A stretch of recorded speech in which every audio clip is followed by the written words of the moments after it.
Welcome to my YouTube channel, a channel for Arabic and English books. Please subscribe.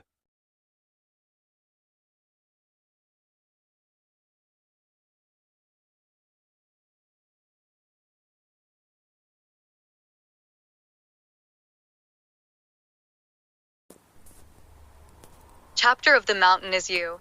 The author explores the concept of emotional intelligence and its impact on self-sabotage.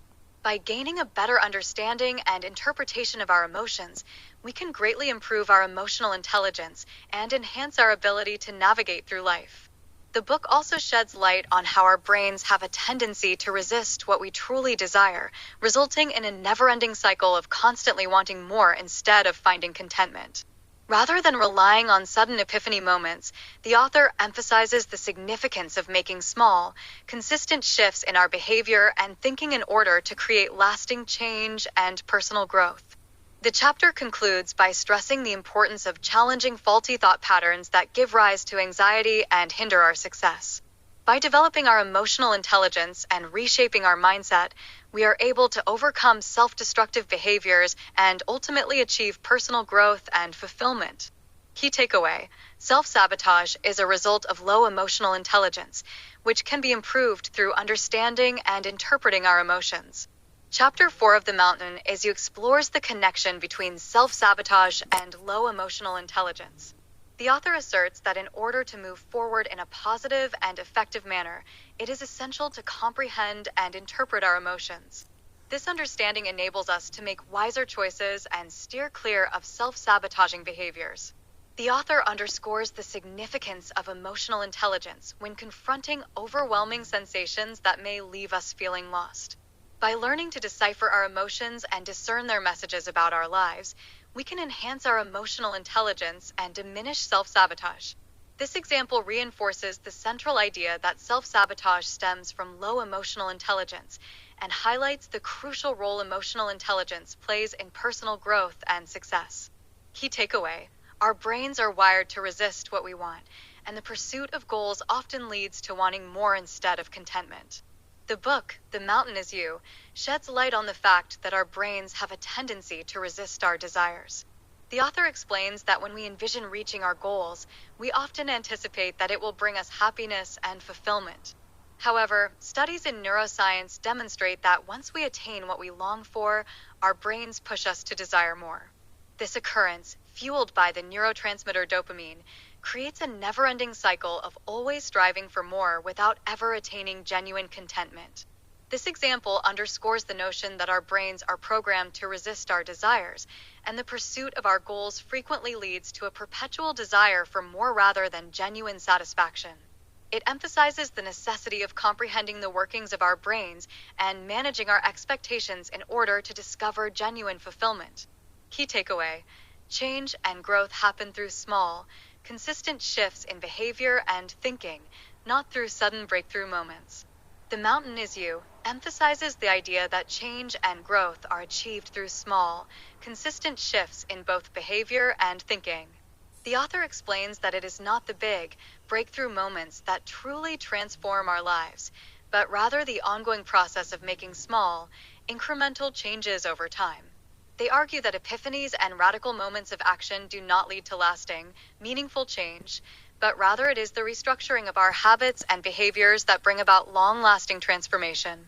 This example serves to support the main point that change and growth happen through these consistent, gradual shifts, underscoring the importance of patience and perseverance in personal development.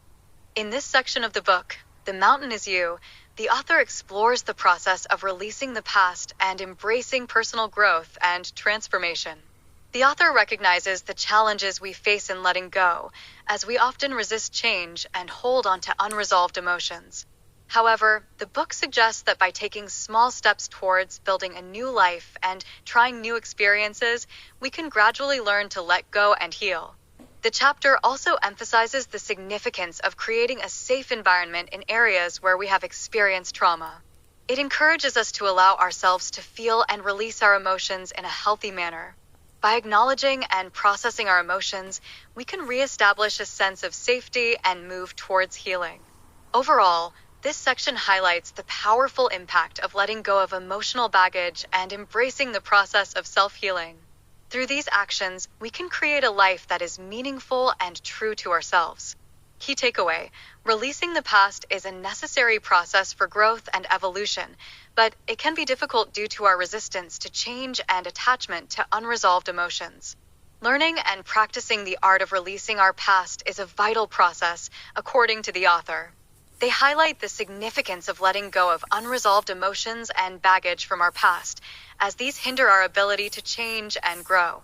The resistance we feel towards change is deeply rooted in our fear of the unknown, our attachment to familiarity, and the discomfort we experience when we let go. The author encourages us to confront this resistance head-on and recognize that in order to grow, we need to release the past and embrace the changes that come with it. By doing so, we make room for new experiences and opportunities for personal growth and development. Although it is a challenging undertaking, it is essential for our overall well-being and progress. Key takeaway: letting go is a gradual process that cannot be forced, and it starts by taking small steps towards building a new life and experiencing new things. Releasing and moving on cannot be rushed or forced. It's a gradual process that demands patience and self-compassion.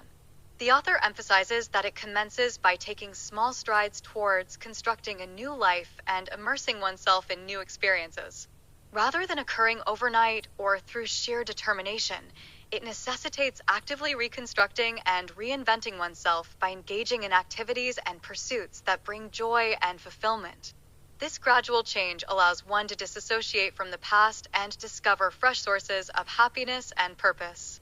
It's a voyage of self-exploration and personal growth that unfolds with the passage of time, and taking these small steps plays a pivotal role in the process of letting go and moving forward. Key takeaway: trauma and emotional pain can be stored within our bodies and affect our mental and emotional growth. Healing requires reestablishing a sense of safety in the areas that have been traumatized and allowing ourselves to feel and release emotions in a healthy way. The impact of trauma and emotional pain on our mental and emotional growth is profound. The author emphasizes that trauma can be physically stored in our bodies, resulting in psychological and emotional distress. To heal from this trauma, it is necessary to establish a sense of safety in the affected areas and allow ourselves to feel and release emotions in a healthy manner. By addressing the areas of our lives that have been impacted by trauma and creating a safe healing environment, we can begin to let go of the emotional pain that has been stored within us. This process enables us to move forward, achieve personal growth, and ultimately experience emotional well-being and a more fulfilling life.